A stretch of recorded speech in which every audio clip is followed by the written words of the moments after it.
আসসালামু আলাইকুম প্রিয় দর্শক শ্রোতা। আজকের বিষয় আওয়ামী লীগের প্রেসিডিয়াম মেম্বার, 7 বার এর এমপি, সাবেক নৌমন্ত্রী শাহজাহান খান। তিনি গতকালকে একটা হত্যা মামলার আসামি হওয়ায় তাকে হাজির করা হয়েছিল কোর্টে। হাজির হওয়ার সময় সাংবাদিকরা প্রশ্ন করেছেন, কেমন আছেন?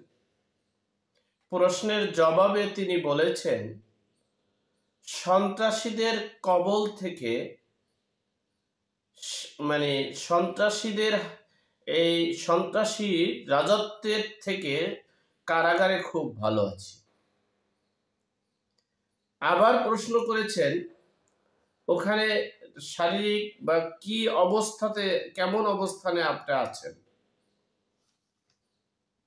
তখন তাৎক্ষণিকভাবে তিনি বলেছেন, দেখেন, দোয়া করবেন আগামীর সংসদ নির্বাচনে অংশগ্রহণ করে নির্বাচিত হয়ে এই সন্ত্রাস, জঙ্গিবাদ এবং দুষ্কৃতকারীদের বিরুদ্ধে সঠিক ব্যবস্থা নিয়ে দেশকে রক্ষা করতে পারি।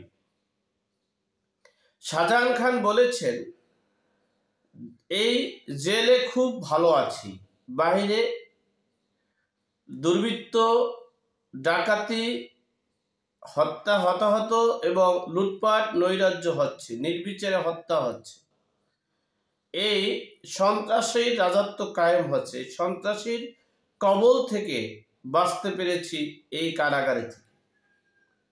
তিনি এই কথা বলায়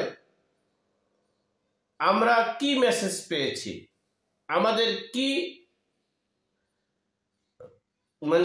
বিষয়টা, এখন আমরা এই কথা বলার সাথে সাথে আমরা দেখেছি উপদেষ্টা পরিষদের ভিতরে আতঙ্ক বিরাজ করেছে। বিশেষ করে ডক্টর মোহাম্মদ ইউনূসের পালপিটিশন গরম হয়ে গেছে। অর্থাৎ বাংলাদেশের এমন কোনো লোক নেই, শুধুমাত্র এই ডক্টর মোহাম্মদ ইউনূসের কিংস পার্টি আর উপদেষ্টা পরিষদ ছাড়া এমন কোনো লোক নেই যে বাংলাদেশের এই দুরবস্থা, এই প্রশাসনিক এবং বিচার ব্যবস্থা নাজেহাল হওয়ার একমাত্র কারণ হচ্ছে যেদিন ডক্টর মোহাম্মদ ইউনূস পদত্যাগ করে অন্য একজনকে বসানো হবে, দেশের সকল পরিস্থিতি নিউট্রালে চলে আসবে।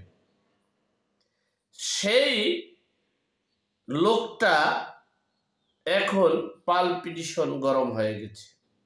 শাহজাহান খানের হুঙ্কারে শাহজাহান খান বলেছেন যে আগামীর নির্বাচনের জন্য আপনারা দোয়া করবেন, নির্বাচনে দাঁড়িয়ে নির্বাচনে জয়লাভ করে দেশের এই সন্ত্রাস বিরোধী চক্রান্ত থেকে শক্ত হাতে দমন করা হবে দেশের জনগণের কল্যাণ।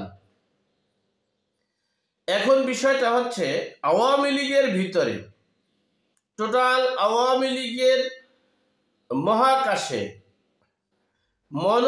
মনের আকাশে একটা নতুন আবাস, নতুন আবহাওয়া বিরাজ করছে, যেখানে আমরা সবাই জানি, আমরা বুঝতেও পারি এবং গত কয়েকদিন যাবৎ মিডিয়ায় তোলপাড় যে শেখ হাসিনার ফাঁসি কার্যকর করার আগ পর্যন্ত কোনো নির্বাচন হবে না, সার্জিস আলম।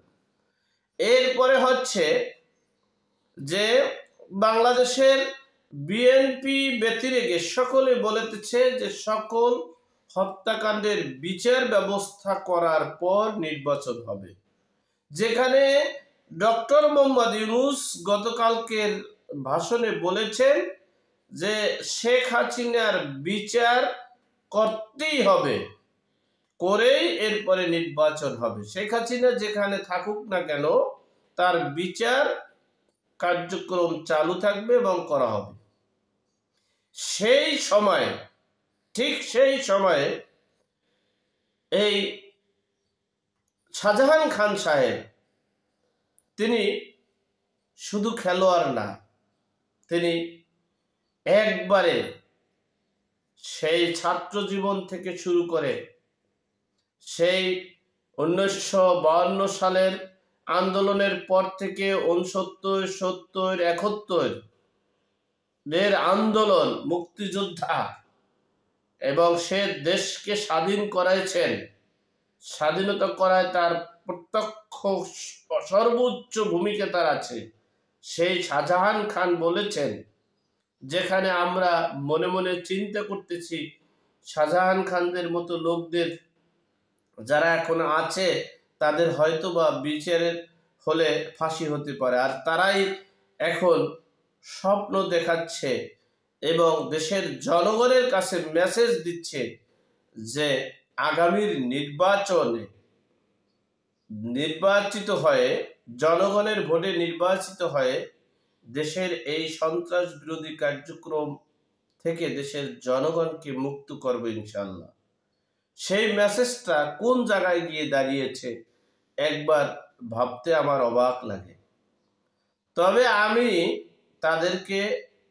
আমি এই উপদেষ্টা পরিষদকে বলবো, দেশের সকল ডিপার্টমেন্ট এলোমেলো যা কিছু হওয়ার একমাত্র কারণ হচ্ছে ডক্টর মোহাম্মদ ইউনূস। অন্যান্য উপদেষ্টা সব ঠিক আছে, ডক্টর মোহাম্মদ ইউনূসের জায়গায় যদি যে কোনো একজনকে নির্বাচিত করে প্রধান উপদেষ্টা করা হয়, এই উপদেষ্টার বাহিরে যে কোনো একজনকে নির্বাচিত করা হয় প্রধান উপদেষ্টা, দেখবেন প্রশাসনিক কার্যক্রম, বিচার ব্যবস্থা, রাজনীতির প্ল্যাটফর্ম সব ঠিক হয়ে যাবে। ওই চেয়ারে বসার মতো এখন অবস্থানে আছেন ফজলুর রহমান সাহেব, বিএনপির চেয়ারপারসনের উপদেষ্টা আছেন, বঙ্গবীর কাদের সিদ্দিক আছেন, আমরা কামাল সাহেব আছেন। হ্যাঁ, এই যে যারা আছেন এদের ভিতর থেকে যে কোনো একজনকে যদি ওখানে বসানো যায় তাহলে দেখবেন দেশের পরিস্থিতি সব কিছু ঠিক হয়ে যাবে। যাই হোক, সর্বোপরি কথা হচ্ছে এই মেসেজে আওয়ামী লীগের নেতাকর্মী এবং সাধারণ জনগণ সমর্থনকারীদের মহাকাশে পূর্ণিমার চাঁদ উঠেছে আমার মনে হচ্ছে। যাই হোক, আল্লাহ আমাদের সকলকে সঠিক জ্ঞান দান করার তৌফিক দান করুক, আমিন। আসসালামু আলাইকুম।